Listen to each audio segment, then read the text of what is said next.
Wario Land 3, wahoo! Wario Land 3 is structured in such an interesting way. It has a world map, like Mario World, which has a few branching paths but is mostly linear, so you might think it's your standard Nintendo deal. However, the way the levels connect, and the levels themselves are unlike anything I know of. Each stage contains 4 colored chests, with each a corresponding key. There is no ending goal, but opening a chest boots you out of the level. Inside the chests are items that affect which part of the island you have access to. Some of the treasures will unlock a new level. You might find an axe that cuts down a tree on the overworld, or a jar with clouds that rain down to fill a lake, or a trident with the power to scorch the earth and leave a canyon where there once was a river. Wacky fun, you say, but mechanically identical to the flagpole. Perhaps I can interest you in some of my other treasures that directly affect the levels you have previously visited. Because not every chest is attainable when entering a new stage. Most of them require you to visit another one and collect a treasure to spawn a new platform, enemy, or door. And it's always delightfully contextualized. Maybe finding a flute to charm snakes and make them rise out of jars. Maybe dropping a foot of stone many tons heavy to further punch a hole in the canyon.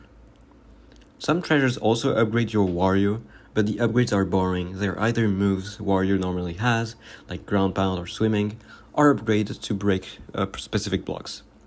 That's pretty sad. But doesn't it get boring to revisit every stage at least 4 times each? Oh, so you want to talk about the stage design in my Wario Land? Your typical stage will have one main area, which might be a bridge, a steep mountain, a city block, a tower, a deep lake, with the keys and chests hidden in rooms that branch out from this central hub. And they really went to town on these landmarks. They are so memorable, despite the minuscule 160 by 144 pixels of the Game Boy Color. This game came out in 2000, 11 years after the release of the original Game Boy. 2000!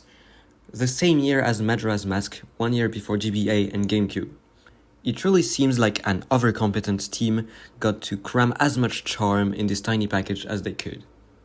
Not just the locations, but also the cutscenes, when you get a chest, the music, the enemies, the Wario, the... Wait! Did I say you can't die? Asterisk. In this game?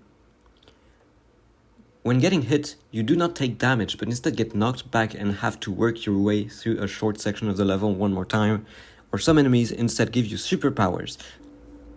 Donkey Kong Country, Celeste, Super Meat Boy, Rain World, Hollow Knight, platformers have time and time again shown they can adapt to whatever structure you throw at them.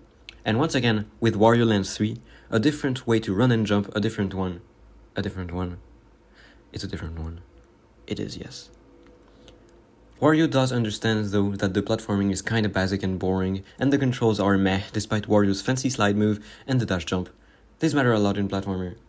But this game is funny, charming, cute, weird, exciting, and still mostly fun. And I am Wario, so I decide the rules.